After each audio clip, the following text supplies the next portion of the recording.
2, 1. Here we go. All right. Well, hi, everyone. Welcome to episode 87 of FC Chat. So, what we are talking about today is third-party programs and tools that are used in Eve. With us, we have Squizz, who runs Zkill, which is the tool that pretty much everybody knows. From noob to bitter vet, we're pretty familiar with it. Tracks all of the kills and fittings and everything. Next is Ariel who did a lot of work with Alliance Auth. Most big alliances use it to manage all of their people and permissions. We have Steve, aka Fuzzy Steve from Fuzzworks, also on CSM 9 to 14. Fuzzworks, if you're not aware, is a tool used for production and industry. And then we have Normann, who is in Init Alliance, and he does a lot of background asset stuff and does a lot of work with improving processes that are already in place within our alliance.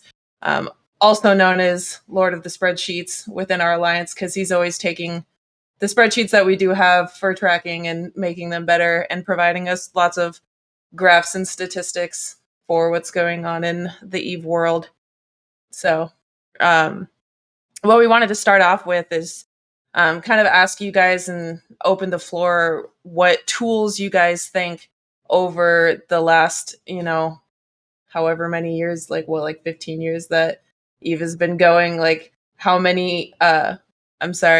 tool you think has the biggest impact on Eve? And you can't just say your own because that's cheating.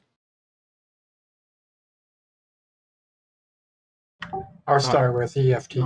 Back in the day, that I spent so much time in e-fitting tool just trying to theory craft my ships and figure out what I'm doing. Yeah, and sorry guys, I'm just gonna say, like, I just quickly had to do the cropping job because Ariel put me under pressure in the last second, turned on his camera. He's like, "Oh, I found this camera. Let's go." So sorry for that, but yeah, thanks for introduction and stuff. And I agree with Squizz. The number one tool, I don't want to talk down on any other tool, but man, the EFT was my number one tool, I think. And now Python, I guess, but I kind of still miss EFT, to be honest. It's pretty much the same, but yeah, it's probably the most impactful. And I think CCP agreed with that, and that's why they made the ghost fitting in-game tool, right? Because they knew, it is required, we need this. And yeah, took long enough, but yeah. I would probably go with Evemon. One of the other big ones, especially when they put the market filtering stuff into it, which meant that we could actually have up-to-date market data being fed into Eve Central. Before then, it was all manual. Well, you had the stuff with web pages, which was a pain in the ass to work with. And then it was just here's an automatic way. You look at the market, the data gets uploaded. Yeah, you know what? Evemon, I always used... like in the beginning I used it a lot, but as soon as you kind of know your way around with skills and stuff like this, like you need it less and less, and at some point I didn't even use it anymore. But especially when it comes to newer players, like that's one of those tools that gives people an idea of what even is going on and stuff, right? Yeah it's a lot less useful now, especially with the training plans where you can just go, I put 50 skills into my training queue, and done. Evemon was required too, and we had learning skills, so you absolutely had to have it. Oh my god! Thankfully, that was before my time. Oh, it was? Lucky. Now I started just towards the end of Incarna. that's about when I started. Surprisingly enough, I would have thought our old mate Steve was Grandpa ESI or Grandpa third-party developer, but no, it's about how long I've been in Eve, so it's quite refreshing. Little over 10 years. I would have loved to say Python as well, unfortunately, or EFT before that. Unfortunately, I'm actually going to give a cop-out answer, and I think it's Discord. That's a good one.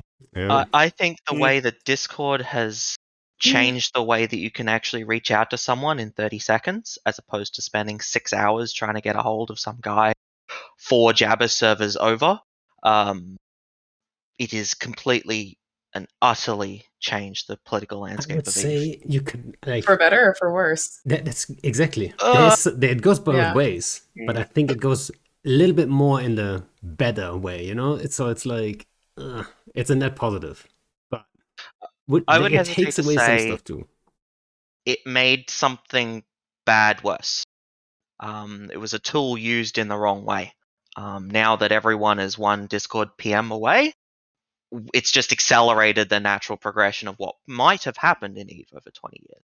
I agree. When it comes to political stuff, FCs talking to each other. Back in the day, you didn't have that. You didn't have like a fight, and then like a second later, you combo each other, and then say like, "Hey, good fight, la la la," and like everyone's super friendly. Not that I say people shouldn't be friendly to each other. I'm just saying, like, It took out the rivalry aspect it did to an extent. It did, Mhm. and I mean, the same goes for like over the years. Some people have been in NC, now they're in it, or they weren't in it, now they're in whatever PL or whatever. Like everyone mixes up, so everyone kind of knows all the sides over the time. So it's very like it's not you can't like back in the day you only heard your side of the story. Whatever that FC told you, that's the truth, and he had all the freedom in the world to give you any kind of story. And nowadays, it's not that easy anymore. There's videos out about every fight and all that. You can basically see what's up, right? And Discord is a big part of that too, I think, because people just talk to each other so much. Speaking of Discord, our bot broke and didn't Hmm. say that we were live. I was wondering why we only had 20 people here. It never pinged. Anyway. Did you ping now? It just did. Oh, all right. But Discord is also helping new players to easily connect to the game. So everybody, even if you're playing Fortnite, you know Discord, and then you can easily change the community you're in right now and join Eve in this case. You know, I think Reddit has done that a lot too. Because like I know real life people who have never played Eve a day in their life, but they follow the Eve Reddit just because Why would you do like that? because they just find it so entertaining, like the nuances of the game socially, that they're like, yeah, like when I mentioned that I play Eve, they're like, oh, I don't play Eve, but like I go to their Reddit sometimes. They're instantly Like, scared yeah, of you. okay. What Yeah, there are a lot of people who are Eve. It sounds like a fascinating game to read about. Right. That's you that's see pretty much that it. every time, like especially on like what's that German MMO sites? Like there's always the same comment. Top comment is always exactly that. Like, oh yeah, I love the stories. I'll never play though, and it's kind of sad. Why do you think? They're not willing to commit that much time and effort. Which, let's be honest, if you want to get anywhere in Eve, you have to put in time and effort. And Second job. Yep. Yeah, hobby rather than game, really. Yeah. Yep. Yeah. Just going back to the Discord thing, the other benefit really is the whole intersectional community things, because it's not I'm part of this community and that's all I do. You've now got the people and they're part of that community, and they're in the role play community, and they're in the small gang, and they're in a market community, and that kind of thing.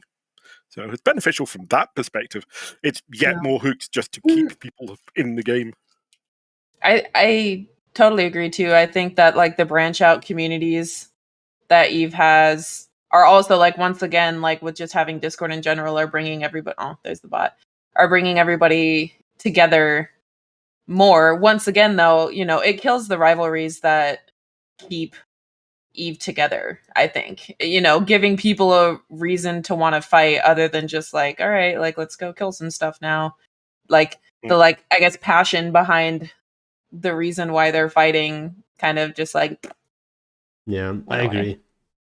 But it's not only the groups in Eve itself which are on the same Discord, but it's also sometimes you take a break and you play another game and you join another Discord group, but you're still connected to the game. You can see what's going on and you can easily join back. Before Discord, you switched your Ventrilo or whatever you used, and you lost connection to all the dudes you had before. Yeah. The thing But maybe is, that keeps people from coming back too, because they feel like they can still be a part of everything without actually having to log in. well, we can talk about one thing, which is Alliance Auth, right? Ariel Rin. Mm-hmm. If you leave the Alliance, you get kicked out of the Auth, you lose access. Depending on what Alliance you're in, you might still have like a public channel or so, but technically you get kicked off, your general chat from your Alliance. So, yeah, Alliance Auth plays a role there. And it happened to me, right? When, the whole shit show happened with the falsely, banned and shit. We got kicked off, and it's a surprise. Like, oh shit, yeah. Everything is connected to that account, and then suddenly you lose access to everything. You can't even, the guys you spend every day with, basically, several hours a week at least, on comms, chit-chatting, your friends, and then suddenly, oh yeah, you're banned from the game, or you left the Alliance. Well, you get kicked out of there. You can't join even, right? And it's like, that was a little bit of a weird situation, to be honest. I mean, we fixed it right away. So luckily, we have a good IT team, and everyone's like right on it, and we found ways around it and stuff. But man, it's kind of weird. And yeah.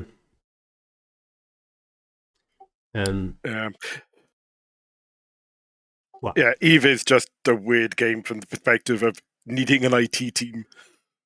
Yeah, I think that's so unique, right? That's so unique to any game that we like have those third-party tools. I mean, first of all, we have the people that And they're can so predominant. and they're professionally made too, right? It's not like someone like back in the day. That's how it used to be. Wormhole mapping, for example, people used to do that in an Excel sheet at first, right? Wormholes came out. There's no tool for that yet. Everyone's doing it in an Excel sheet. Same for industry stuff, right? For those who I'm not sure. Did you mention it in the introduction? Steve is actually the developer behind Fuzzworks, which is probably the number one industry tool in the game, or third-party tool. Everyone who does anything on any scale is aware of that tool. That's for sure. Aware of, yes. I wouldn't say it's necessarily the premier site anymore, because thankfully there have been a lot more sites developed over the last few years, which is great, because in general, having a single site which is used for this stuff is a bad thing. It's always good to have, like, I provide a baseline, and then other people can provide specialist stuff on top of that, and they have, and some of it is great. There's also some which aren't particularly good, but that's always going to be the way of it. Monocultures, though, they're bad. You never want a monoculture, as I'm sure Squizz will probably agree. Yes, I've been trying for years to get somebody else to make a kill board and compete. Battle Clinic, the other guys, Grief Watch, they've all disappeared over the years. And I think in 2015, I realized everyone else is gone. Let's get more people in. I opened up my API to everybody.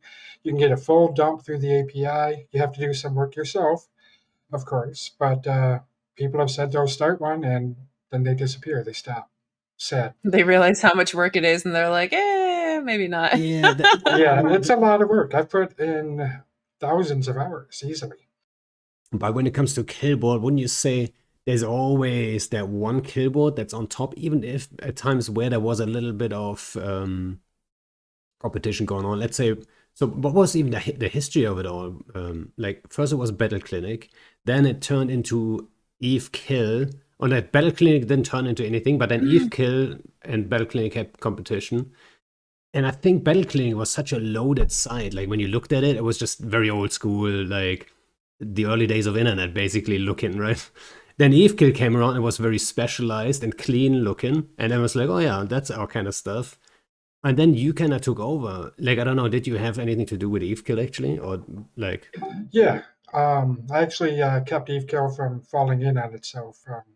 The MySQL database couldn't handle the sheer amount of data. And I went in, I rewrote how everything worked in the back end.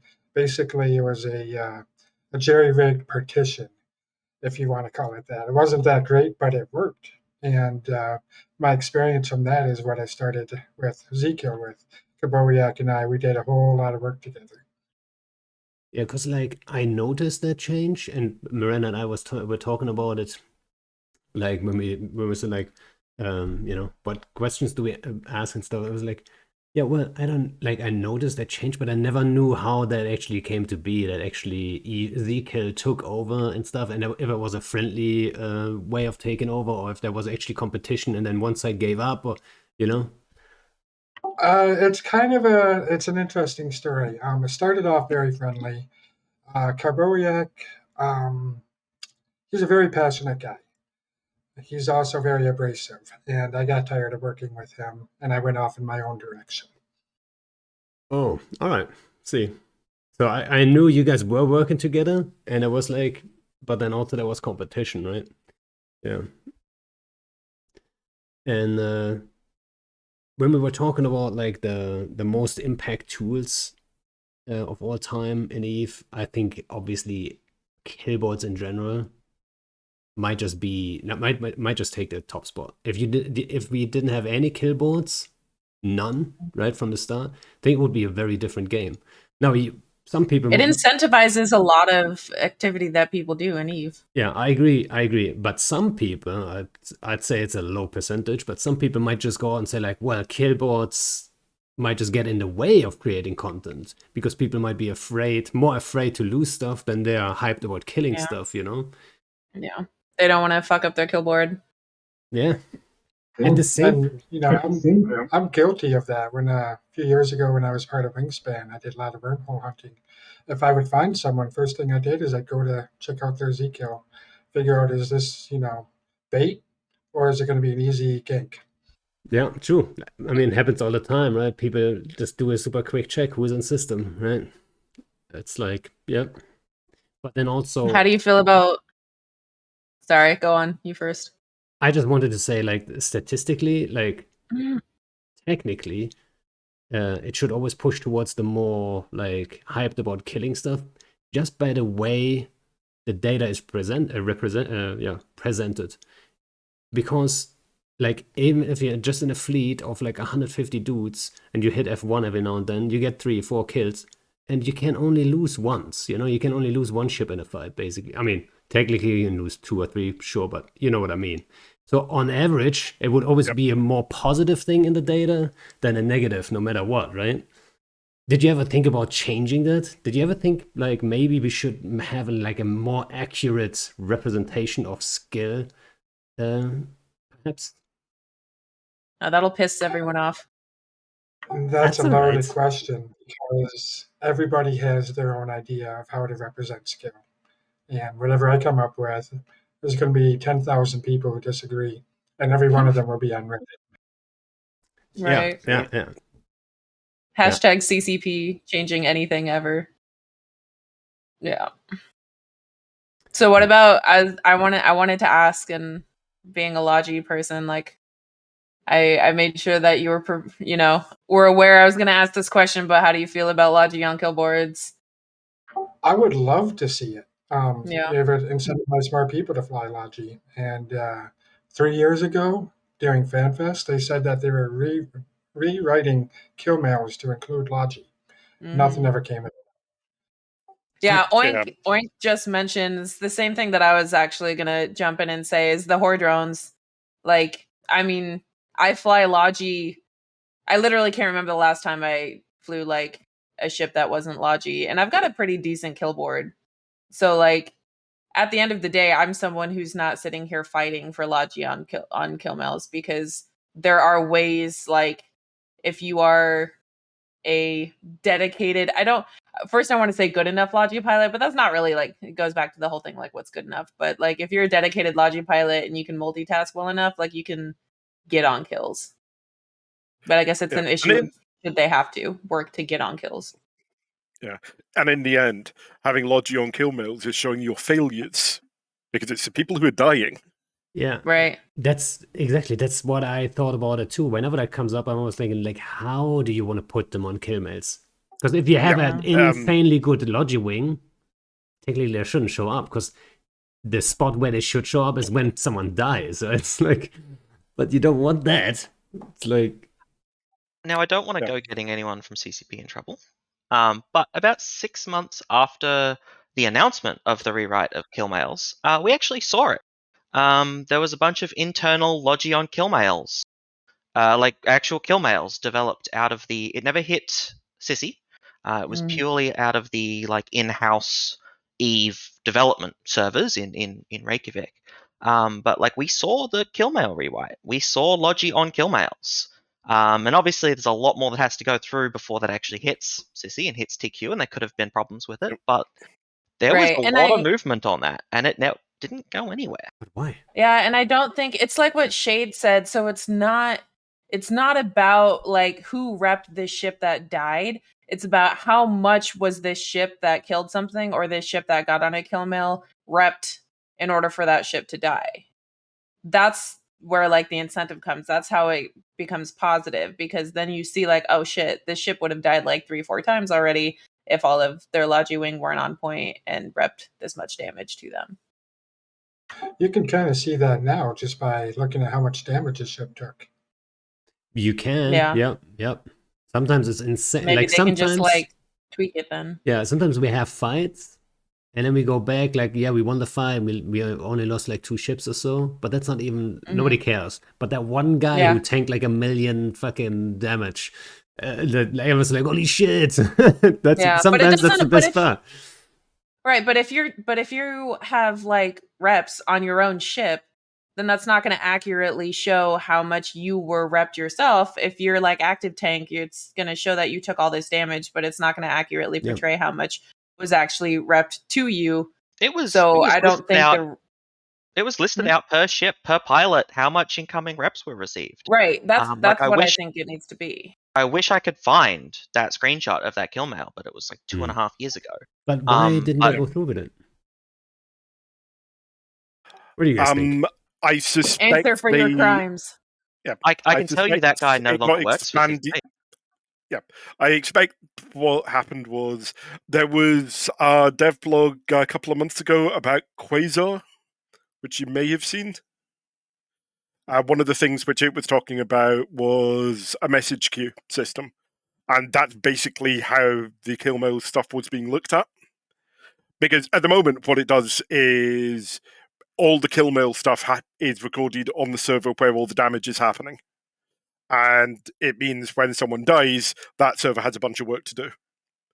And we used to see stuff dying that way. Or, like, there are too many people on this kill mail, just dies. Never see it. What can happen with something like Quasar, and what was being looked at that time, was pushing out all the damage events to a message queue, and then just having another server sitting off in the background, which is just keeping track of those, so it can see this person's been damaged by this person, this person, this person, this person, just as it happens, and just keeps a trailing log of that.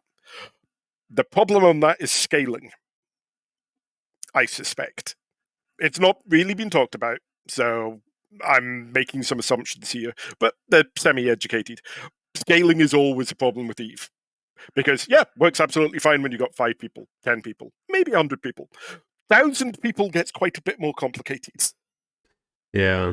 And then add 5,000 people? And then add some extra like bomb damage and smart bombs and all that shit, but but like an extra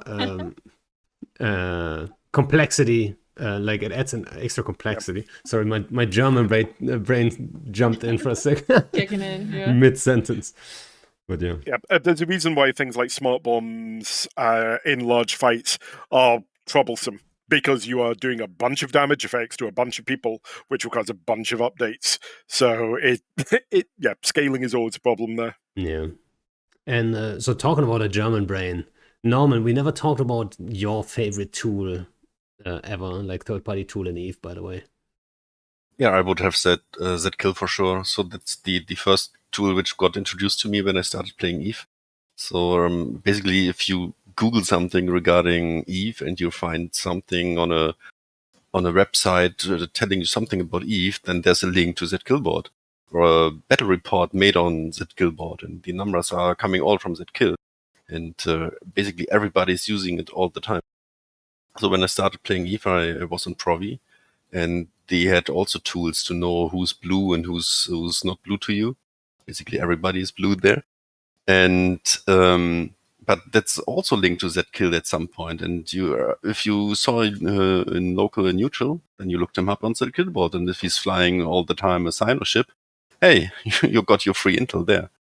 Yeah. You had to dock up. So that also leads to one of our other questions we had, which is, do you think, have you ever thought on the kill board giving people like less information or more information? You know, Didn't we had an event where the that kill infos were delayed? wasn't that I mean, during during Blackout? Blackdown? Yeah, Blackout. Yeah. Yeah, you know what? I don't want to answer the question, but the way I understood it at the time was like people were complaining to Zekiel for years, like, oh no, we should have delayed intel, we should have this, we should have that, and everyone was like has big opinions.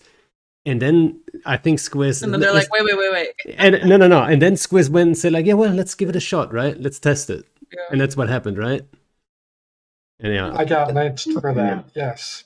And because I actually, not just Blackout, but I actually implemented something where people could pay to have their alliance's kill mails delayed by a couple of hours.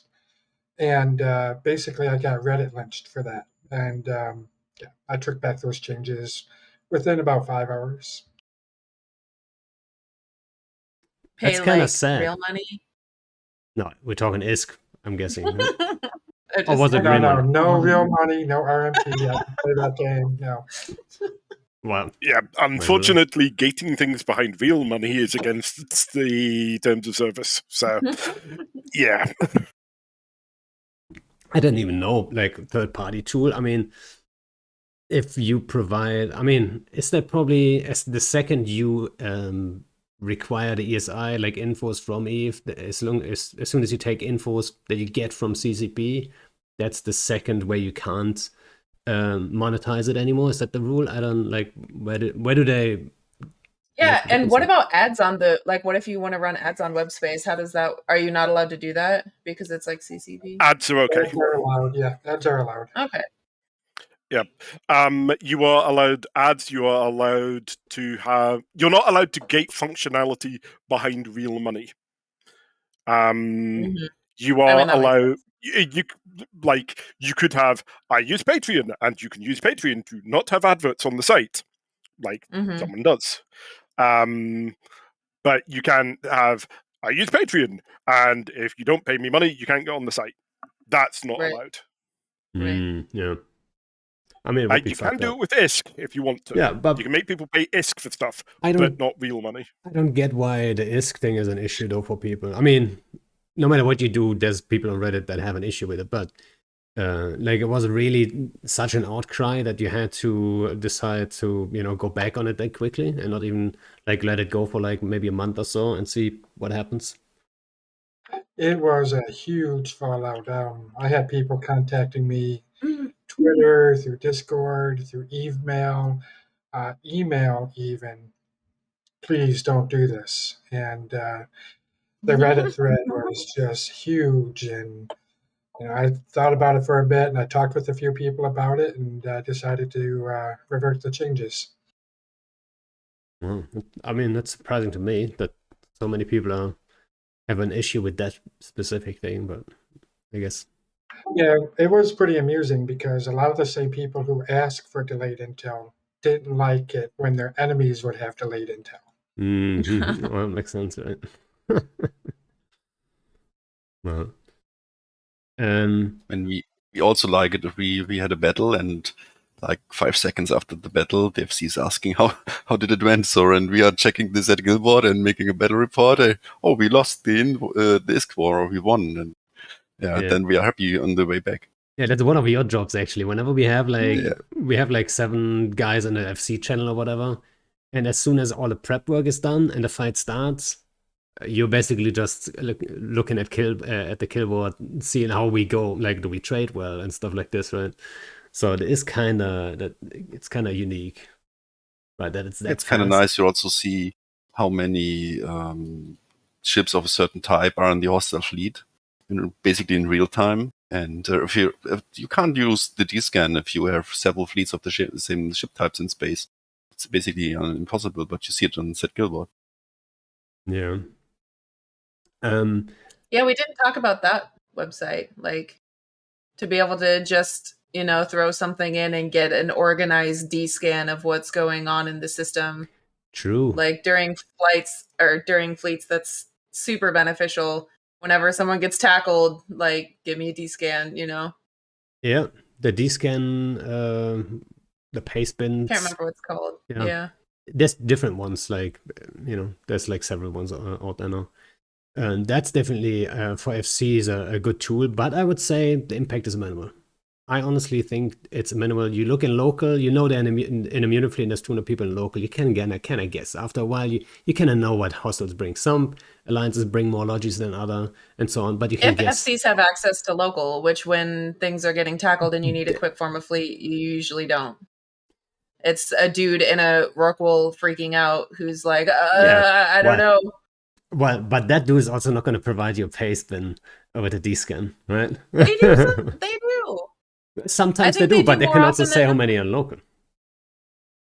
Yeah, but if they're like, there's 30 in local and I see a scepter, like, are you in panic? Yeah. Yes, I'm in panic. Yeah, I'm panicking. Are you panicking? Yeah, I'm panicking. And he didn't drop the panic. Oh man, that's such a. Oh, but yeah.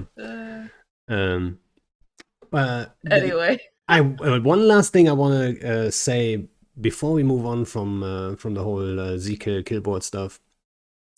I was just thinking, in one area you do have some competition, which is the actual battle report, right? Because battle reports can get messy when you have like 3 sides. It's different coalitions. Today we work together, the other day we don't. And then it messes everything up. So there is like at least that one niche thing where, I forgot what the actual site is called.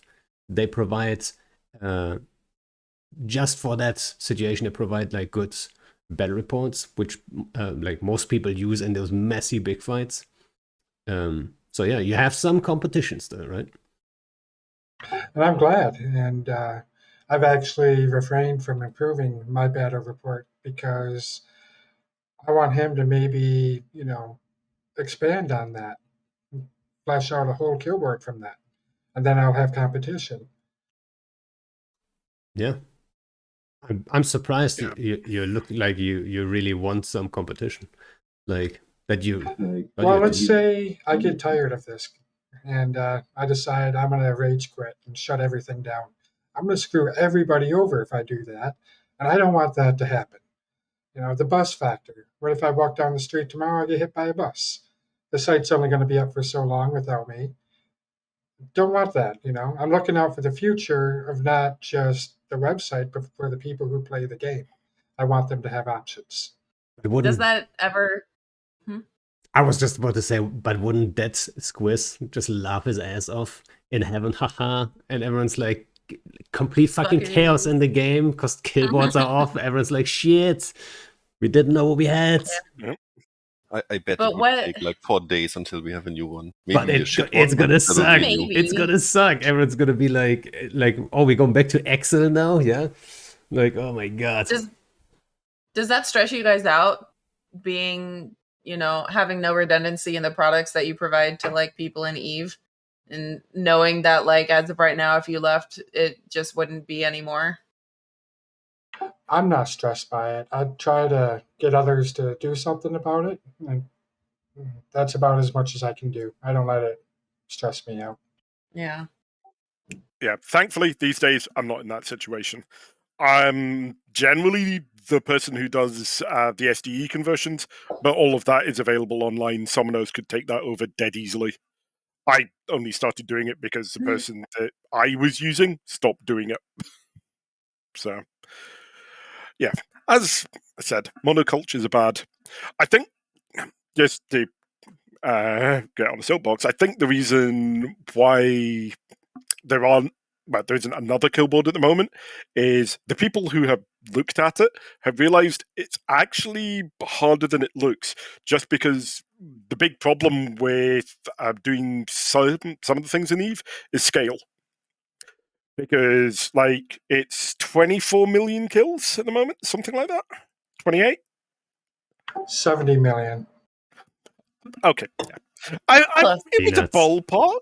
Yeah. But yeah, we're talking big numbers. And when you start getting to that kind of numbers, processing that kind of data takes time. I just pulled up my stats page. There are just over 98 million kill males in the game, and Zkill has 68.7 million of them. Yeah. And how big is your database in total? In gigabytes? About roughly 300 gigs. It's quite large. Yeah, 350 gigs. There it is. Yeah, it's quite Vane impressive. Rackham is asking Squizz if you would go open source at some stage. Didn't you say that you were open source already? Yeah, Zkill is open source. The GitHub link is in the footer of every webpage. There There you go, Vane. Go do some stuff. But yeah, So on that vein, Alliance Auth is unique that we don't have a website. We don't provide an Alliance Auth installation for anyone. Forgive me for saying this, Squizz, but I wouldn't say that your primary focus is on building Zkill for other people to host Zkill. Some of it is quite custom. Like MongoDB is not just like something that a lot of people would be familiar with, just like straight up off the street. It's certainly doable, but like AA's focus is purely on providing an application for other people to install and other people to configure. So if I was to get hit by a bus tomorrow, it wouldn't matter whatsoever because I'm not even the primary developer on Alliance Auth. You matter. Absolutely. We wouldn't care if you died, just for the record. But the way we're structured as an open source team is I'm the maintainer. So I'm responsible for reviewing merge requests and reviewing other people's code. But for the most part, I actually am not a very good developer, and most of the work in Alliance Auth was done by other people and continues to be done by other people. Yeah, probably the errands of this world, right? We've got Aaron from Init, we've got people from Horde, Frat, Silent Company, Goons, Volta, Dreadbomb, if they still exist. Sorry, guys, I think you collapsed. Evictus. There's oops. always going to be some drip bomb guys out there. Keep going, guys. You can do this. That they're around. Like it's probably 20 to 25 people that have contributed code, and it's probably 10 to 15 that actively contribute code. We push that if you guys want to grab Alliance Auth and build it for your own alliance, contribute those features back, and that's how most of Alliance Auth has come about. Yeah, and you know what? Talking about scalability, like on Zkill, I think scalability is a big factor when it comes to Alliance Auth. Like the scale of things is just so big that big groups like the big alliances in this game, we need a tool to manage everyone. Because if we don't have it, I don't think you could manage that much. And then you could make the argument, hey, maybe we shouldn't have these tools, right? And then the groups would be smaller. Because like that's always what I say. Like, I would love to see more in smaller groups. But that's actually the main reason that I continue to develop Alliance Auth, because I haven't really played Eve in 3 years. The main reason I play Alliance Auth is to remove one of those barriers for an independent entity to exist. There shouldn't be the advantage of your Goon Swarms, your Tabbies, your Inits of an IT system. It's a video game. That's not really fair that like sysadmins make the difference. So you can grab Alliance Auth and run with it as a 5-man corp in nullsec. Or Init, which is now the 5th largest alliance in the game, 10,000 people, also runs Alliance Auth. Yep. And it's not a very big server. I can tell you the assets database hit 10 gig the other day, but that's not really something you have to use. And it's probably just badly optimized because we're lazy.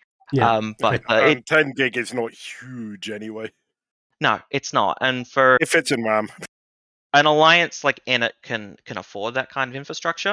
Alliance Auth runs on a Raspberry Pi if you're a 5-man group in nullsec or lowsec or highsec or whatever. Silent Company is like 8 or 9,000 people. They run Alliance Auth on like a $10 a month VPS. It's like nothing.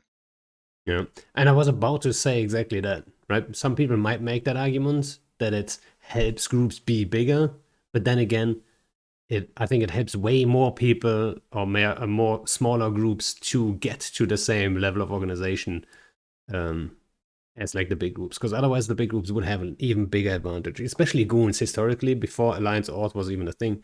They were always like super. I'm not even sure if goons actually use Alliance Auth, but they always had like a big team of IT guys that actually enabled the size of the whole group, in my opinion, right? And they would have that massive advantage, like other groups too, obviously, right? Just as an example. Goons, Tappy, and the NCPL Horde conglomerate run their own systems. So, the top 3 run their own custom code, and then, if you slotted in it down there at 4, they run Alliance Auth. And that's 95% of what Init works on and is developed for Alliance Auth is pushed back out there for the wider community to use.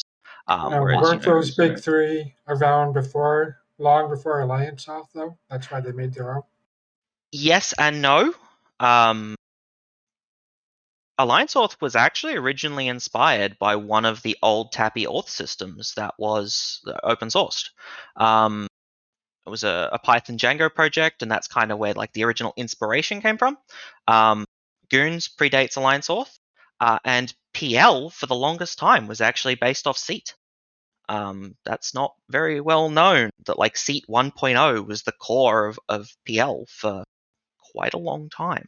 It's now not. They've now evolved and built their own system. In fact, that was probably 3 or 4 systems ago. But they don't predate Alliance Auth. Yeah, I never really thought about it in that way. Right? I always thought, like, I think especially when you're just you're just logging in to shoot some stuff, you're just joining fleets, you don't notice that actually, yeah, you have all this like register here, register there, like they don't even think about what they're doing there, but everything is connected, and everything is so smooth nowadays. Right? Back in the day, you didn't have any of that. Like most alliances, went with like the basic stuff of like, yeah, like who are you? Okay, and then we'll write it down in some database and put some notes in an Excel sheet or something. This, especially smaller ones, like how far everyone has come. It's like insane. Yeah. There are still people out there that manually auth things. And that's a lot of load on your management, and people make mistakes. I can think of. I don't necessarily host many auth systems because it's an application out there for other people to host. But when I took over Legacy 1.0 and built Legacy 2.0, which doesn't exist anymore, but that was a 10,000 man Alliance Auth installation. Legacy 1.0 had like 3,000 people in it that weren't in Legacy anymore. Out of the like 7,000 people in the Discord, 3,000 people weren't even in Legacy. It wasn't even low effort spies. It was just people that didn't belong to the coalition anymore, but never got removed. But regarding spies, if so many different entities are working on the software, did anybody try to inject some code to get information override? Or some information from another auth? I can't say no, but the benefit of being of open source is that our code is visible to anyone. If you are concerned about the security of Alliance Auth, go fix our security. Yeah, that's probably like why it only works the way it works. With like, hey, here, that's open source. Just take it, install it on your server, do whatever you want with it. Because otherwise, you would always run into that problem of like, can we trust these guys? At the end of the day, especially the big alliances, man, they're paranoid. I mean, rightfully so a lot of times, right? But wormholers. Yeah, you remember? You remember the eviction of Rage the first time? We had to switch our wormhole mapping tool because there was rumors out there that what was it? That Ziggy was actually made by a Laserhawks, aka or like Laserhawks or HK dude. We didn't they're know. all the same people. I mean, it's very much the same, like the same coalition, but I didn't really believe it. But at the same time, you want to risk it, right, and map everything for them, and like so, yeah, we had to switch, right, and it's kind of it's interesting that sometimes you're forced to be really careful with this kind of stuff, and that The people rumor is still go out there. to. Well, I think I read an explanation not too long ago, like where that rumor came from and who actually is behind the whole thing. I forgot what it was though. But yeah, I don't think there was any risk, but you never know. People go to some great lengths when it comes to like getting information and stuff in this game. It's part of the gameplay, if you think about it, right? Back in the day, there's a lot of those headlines. And that's why people are scared to join even and say like, oh yeah, it's the best game I'll ever read about but never play, right? It's this kind of stuff. They're scared of like, oh, I can't trust anyone, and yeah, and it's scary to deal with anyone and all that stuff. It's it's unique in Eve too. I would always argue though, and I'm serious, that in Eve you have to trust someone. You can't go around not trusting. It's such a trust is just like another currency in the game that you can't really like count, right? Well, you don't trust anyone, then you're flying by yourself, and that sucks. Yeah, you're gonna get blocked, mate. I mean, unless you're a really good solo or you'll pilot. be a high-sec miner. It wouldn't do good for me though, because I suck at solo.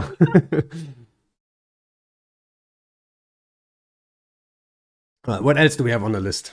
Do we have some more good questions or what? So one of the questions was about your guys' backgrounds, like IRL, if you are willing to talk about it. Obviously, like, you don't have to talk about IRL stuff too much if you don't want to. Like, do you guys have backgrounds in coding and like software and stuff like that, or is this like a hobby of yours?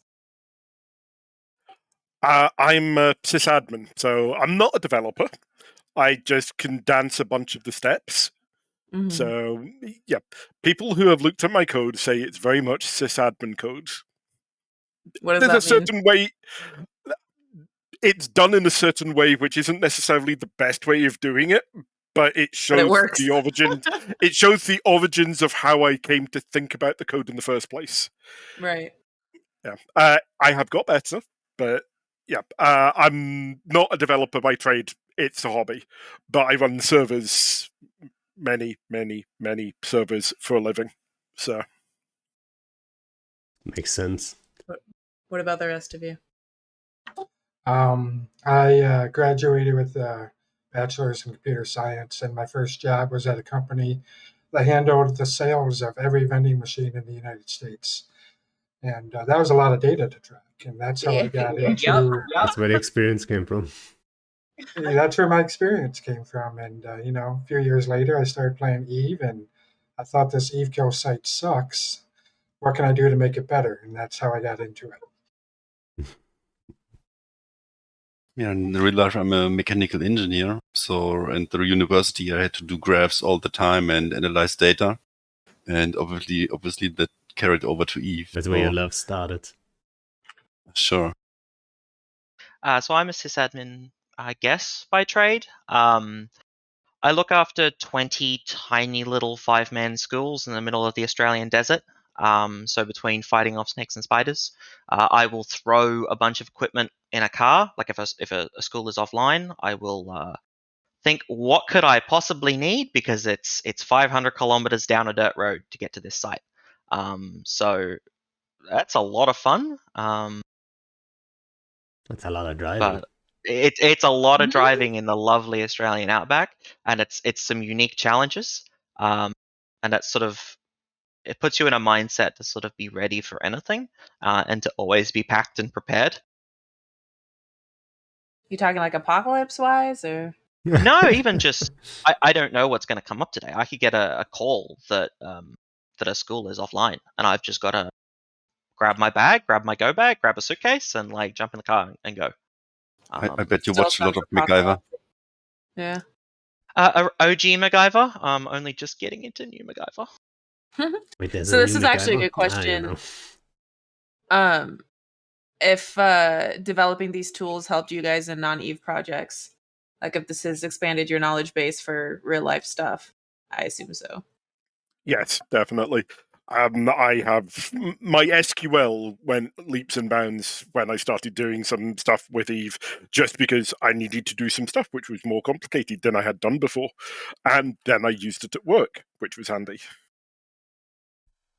I actually decided to go and get my master's just to get better at what I was doing. And yeah, that has helped with jobs now. Nice. So for me, it's a little bit the other way around. I'm not playing Eve that long, only 4 years, and or a little bit over 4 years now. And yeah, I used the knowledge I already had. I've just mental blanked. Wow, how did that happen? I took an introduction to Python class before I dropped out of uni. Yeah, didn't do any formal education. And other than that, learning Alliance Auth it was like learning to Python code again. Like I'm not a programmer. Become a lot better at it, and I actually use my open source management. Not like I coded an Eve video game thing, but like I'm a maintainer on an open source project. That forms part of my resume and was a significant part of getting my current job here, which is a pretty good wicket. So like having that team management skills and the organization of open source management, I think is incredibly valuable for me, and it's something that I will continue doing, even if it's not for Eve. And so That's the great thing. Oh, sorry. You go. I was just going to say that's the great thing about people who write code. It doesn't matter what your experience is, you can still get good at it. Yeah, and but the only way to get good at it is just doing it, right? It's like literally learning a language, right? That's the only way. You gotta speak it, right? Otherwise, you can learn the theory and get comfortable with it, but like at the end of the day, you gotta just go and do it. And I mean, Yeah, and it really helps it being a project which you actually enjoy. So Alliance stuff, Auth leave it now. Alliance Auth is at 2,200 commits now. So 2,200 changes to the project, and I think at about 50 changes in. So the first 50 changes of the project, that's when Faulty7 decided to leave Goonswarm, and that was when like we had to have an auth system. If we didn't have an auth system, we wouldn't have survived as a group. And Tactical Supremacy no longer exists, sadly, but Tactical Supremacy would not have existed as an alliance for like 3 or 4 years. We got thrown into the deep end. We had to contribute to use Alliance Auth, which was held together by duct tape and a prayer at that time, and develop it to what it is today, purely to stay in existence as an alliance. And do you guys have something like that CCP, like that you would wish CCP would do? Like, do you think CCP could support third-party tools more? Like what's missing? Like what do you think could be done better? Could make your lives easier? Yeah, I think pretty much everyone would be quite happy if CCP actually spent some time developing ESI, and making sure, and the biggie is making sure that they communicate with us when stuff is happening and when stuff might break. Like there was a event about 2 weeks ago, where ESI basically broke for a day and a bit. That's when all our wormhole mapping tools, everything went down too. Yeah. And we were just going, huh? What's happening? Yep. Finally did get told, but getting that, not so easy. And it ended up being told in a channel which some people just weren't seeing. Because, the communications are not necessarily the best. And there aren't necessarily enough... I don't think at the moment there's anyone dedicated to working on where ESI is part of their job spec. I would quite like someone to be there for their actual development to happen. Is that the reason why you're gonna run for CSM again? Part of it. Because for those who don't know, Steve's actually tied with Innominate as like the longest running CSM ever. Right? 6 terms. It's the longest anyone has ever been on the CSM. And I beat him there. And before the show, we were also super shortly. We had to stop ourselves because sometimes we run through the good stuff before the show. But what I wanted to ask you too is like, how do you get elected as like, you're not like a big name FC or alliance leader, but as a industrialist and third party IT guy, like how do you get people to vote for you, right? Like how did you do that? I have no freaking clue. I think it helps that I am pretty much completely independent. I'm not tied to any of the major groups, so I can get. You don't have votes enemies. I wouldn't say that. I don't pick up enemies just by being part of a different group. So, people in Goonswarm don't have something against voting for me because I'm not. Well, if I was in PL, they might not want to vote for me. I'm not. So hot. I don't put people off that way, at least. Might put them off because I spend all my time in high sec, but meh. And yeah, I have the best alliance name in game. What is it? Vote Steve Ronuken for CSM. Okay, that works. Do you remember? Yeah, Super you remember great. on the old forums, the ones before we had at the moment, it always had your corporation name and alliance name. Yeah. That's why I founded the alliance. So on every single forum post, it had my alliance name. Sneaky. Yeah. And it worked. And it worked. Yep. Didn't work the first year I tried. But yeah, after that. I mostly stopped after 14 because I was really close to not getting elected. It was like, I think, 12, 15 votes that I beat Salt Dragon by. Something like that. No. But hopefully people will vote for me this year. That would be nice. Yeah. So something you might not actually be aware of, Pando, but a project I was actually involved in the past was evemeet.net. You guys may have heard of evemeet. Yeah. I was actually looking for that the other day. Yeah, so I took it down. Hashtag pandemic.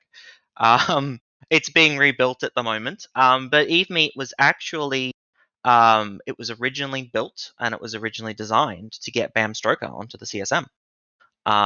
We built that product and we shilled the And look at him crap out now. of it. Yeah. For those who don't know, Bam Stroker is actually now CCP. What is it? Convict. Shit, Convict. Convict, yeah. Yeah. I was like, shit, I was hoping you would remember. I was about to say Signet. I was like, no. I think Convict. Sorry, Fozzie. Not Fozzie. Bam. Words are hard. I think he missed out by like 100 votes. Yeah, like now he's at CCP, so he can make some real change. But I mean, that was a massive endeavor, and evemeet was completely neutral. I even mostly kept my name off it. Like we pushed it at FanFest. Like there was stuff up on stage. It was massive, and that wasn't enough to get Bam, who is well known in the community already, for other things. It wasn't enough to get him. Sounds like an Eve dating website, and I think we should make that happen. Like Eve Tinder. I do own that domain of Eve MEAT. I do actually own that domain. Oh, that's even better. Oh my god. Look, there's only so many hours in a day, and when you're spending like 10, 15, 20 hours a week just making Eve playable without CCP's help, there's not a lot of time left in the day to work on other projects. You gotta prioritize. This would be amazing. We're gonna talk after the show. Well, yeah, and then at some point we have to do like a second show in a week, which is like the Eve Meet the Eve dating show. Yeah. Where I'm thinking OG Facebook, where you just got like the 2 profile pictures and who would you rather. Mm-hmm. I was thinking like the dating shows where it's like man number 1, 2, and 3 behind the door. And it's like contestant number 1, If you were What's your a rank on Logi ship, Zekiel? what ship would you be? Yeah. I bet if you're high ranked on Zekiel, Yeah. who would say no to that? You will be matching like crazy. Anyway, think- sorry, I totally derailed that. That's all right. Totally not the red. It's a third party tool. It would be I think EveMeet would be great for the community, but there's one other tool we should mention, which are many players using, which is not that visual in the first place, but it's the Google Sheet Easy add-on, and many people are using that one to just pull off the Easy data into their own spreadsheets and making spreadsheets. I bet several 100,000 people learned Google spreadsheets using that tool, and even journal. So I wanted to give. So the developer is Black Smoke 16. So he's really good in the tool. Yeah, I'm glad they finally got him in as an Eve partner. Unfortunately, he's actually one of the ones that's a little more difficult to have as an Eve partner. There's certain requirements you've got to hit, like having this many downloads on your website, this many hits on your website or whatever, which is a little difficult for something that gets included into other people's spreadsheets. Yeah. But they've accepted him, so he is there now. Yeah, it's nice that CCP, like the community guys, I'm pretty sure it's probably Aurora, Swift, Convict, and so on that made the decision. They look at those cases, even if Swift who does most of it. Yeah, even if it's technically like it kind of wouldn't go with the rules, but this is a special case and we can make an exception, right? I'm glad they are able to do that and don't have to go like ultra bureaucracy like craziness, right? Yep. Yeah. There may have been some extensive discussion on the PCP partner Discord about that. Yeah, we all pushed for it because I don't have any users, but we have 40,000 users. So how that's not fair that I got in and he didn't. So I was strongly pushing for that as well because it was the same circumstance. You guys sticking together. I never like read all the channels there. I gotta be honest. Only if there's like a I ping. read them for him. It's true. Well, if there's any CCP listening, we would love to have a single third-party developer on that Discord to advise us of changes. So Joe Garter mentioned Dotland too, and if we go back to like third-party stuff, another one that I wanted to like mention was Evo Preview, because Evo Preview saved my life as a newbie Eve pilot trying to multi-box. So especially with one monitor. So much love to Evo Preview from me. How could we forget Dotland, right? Like, it's kind of insane. I am amazed. It's so integrated into the game that you don't even think about it being third party. True. Yeah, I am amazed that they haven't put a map like Dotland's map into Eve yet. It's something that should have been done a long time ago. Obviously, Dotland would still be useful because it's got all the other functionality which it's got, but just that style of map would help. Yeah, a simpler, that would have more helped me easy. like immensely, especially as the new player trying to figure out the map that they have in game. Like, I do not use that map at all. It's way too fucking confusing for me. It's a headache. So it's a bad way to visualize things. Yeah, it's horrible. I tell you what, like I've been FCing for like I don't even know how long, for like maybe 5 years before I started being confident enough to not use Dotland to get around and find places and stuff. I just know what like the map looks like, kind of, when there's activity, when there's no activity. How do I get around? Like, how far is something? It's hard to judge on an in-game map. It really is, because like you don't know. There's a cluster of lines and points and stuff. You're like, does it actually go here? Set Desti, like kind of. And then you're surprised it's actually 39 jobs instead of just 5. But yeah, it took me a long time too to get used to the in-game map too. So I don't use Dotland all that much, but when it comes to like capital jumps and all that stuff, there's just no way to do that in game. There's just not a way. Like if you plan on moving your cap more than one jump, like holy shit, you have to use Dotland. There's no other way. It's kind of insane. Yeah. I guess the only real problem is layout like Dotland. It's actually very difficult to do programmatically. so it doesn't have lots of lines crossing over and so on. There's a lot of manual, and I moved that bit around, and I moved that bit, and I moved that bit, just to make sure that you don't get it looking like a confusing mess. .lan has managed that really well. I'm not sure CCP has been willing to put the time in just to build their own layout rather than just lifting the .lan one. Yeah, that's what I was thinking too. They already have .lan, so why put the extra effort into reinventing the wheel? Yeah, and point.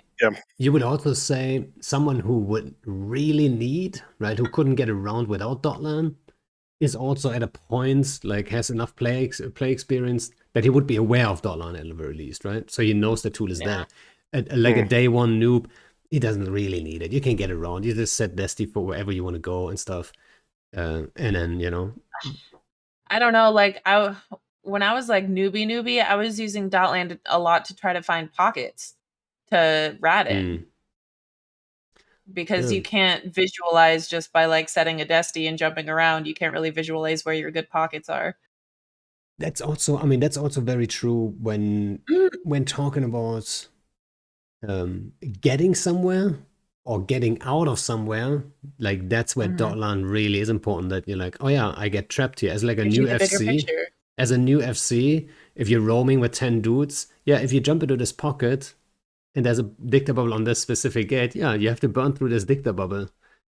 Or maybe you just die doing that, right?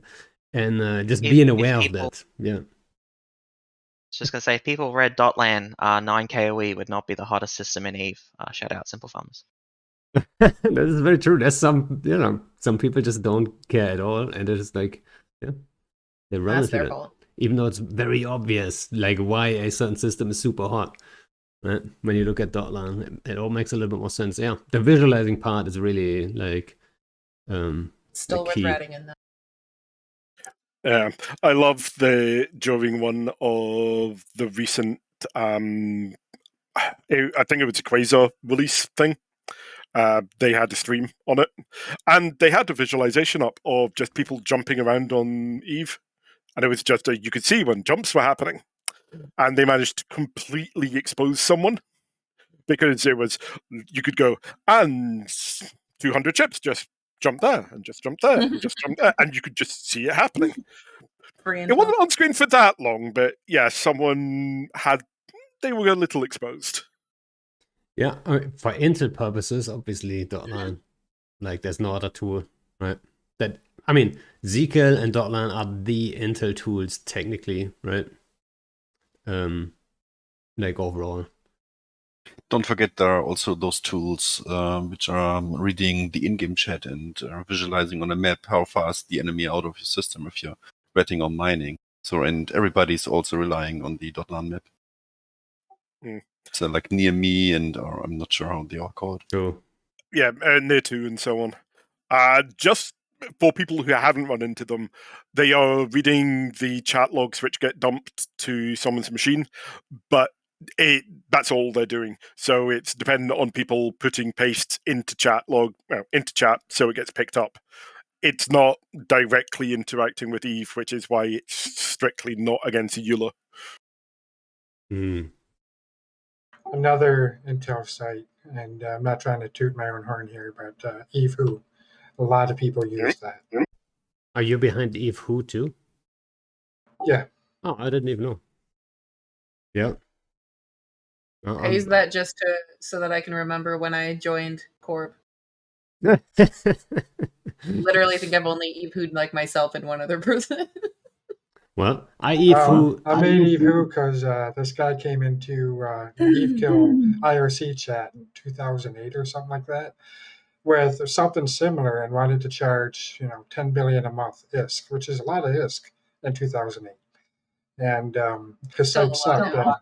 His site sucked, and I said I could do something better. And a week later, I had EVE Who. Yeah, it does seem to be that a lot of the time tools get built because someone else's tool sucks, or to annoy someone else. Yeah, like, but would that say, like, if the other tool wasn't there, you would have never started, or would you at least at some point, would you think you would have the idea of starting it then, right? What do you think? It's interesting. I mean, the guy came in with the idea, and he was a jerk basically to everybody, all of us who'd been in that channel. And yeah, I don't know. It's hard to say if I would have ever written it had I not seen a crappy version of it. Maybe every now and then you just need the knowledge of like, oh yeah, there is a certain demand, right? Because maybe, you know, if you're not aware, like, why would you make a tool that, you know, you don't think anyone's going to use or has a need for it? But as soon as you see there is a demand for a certain thing and that tool doesn't really deliver as well, yeah, that makes sense. I mean, Yeah. anyone that's been in Alliance IT, if I said the words pizza SMF auth, that's going to take you back 10 years. And that was a horrible PHP add-on to Simple Machines forum, where you would punch in an API key and get access to like TeamSpeak. And that was 10, 12, however many years ago. Um, I had my own version of that. I honestly think everyone actually uses your version. But we all still call it pizza SMF auth. And there's been many auth systems over the years. And they'll either be single person projects or written in a language people don't like, or not well documented and maintained. So it's like one person for one instance. We've just been really lucky with this convergence of people that want to support and use AA. That it's not just one guy, and it's not just one system. You know, it's Python and it's Django and it's super easy to use, and it means people can just jump in and work on it. Yeah, my first industry calculator was because I didn't like the fact that the one I had been using, you had to change the number for the ME or the TE and then hit a button, and I had to go away to the server to get figures back. And I went, why don't I just do all of that locally? So I wrote something in JavaScript so I had a slider that I could move. Yeah. It worked, and people seemed to like it. Yeah. All right, guys. I think Squizz, you have to run off in a few minutes or like 5 minutes, and we're getting close to an hour and a half anyway. I would say I want to say thank you guys for coming on.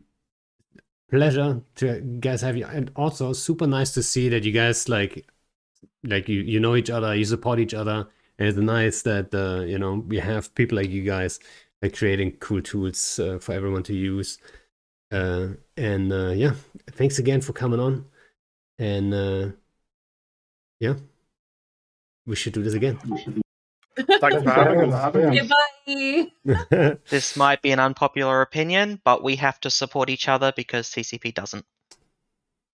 Ay. Good note. I can't have a show without like pointing fingers at CCP, you know. I will happily be the grumpy Aussie. Yeah. Yeah, to be clear, there are some devs at CCP who are great, and they talk to us and stuff. But as a company, not so much. That's why we need you on the CSM then to represent the third-party tool guys. So guys, right? Definitely not self-serving at all. Vote Steve for CSM. Correct. I mean, if I run, put him on your second place, okay, guys? Just saying. But yeah. Yeah. I hope everyone on stream enjoyed it. Thanks for hanging out, and special thanks to VHSla and Blackbird, and yeah, see you guys on the next one. All right, bye. Thank you.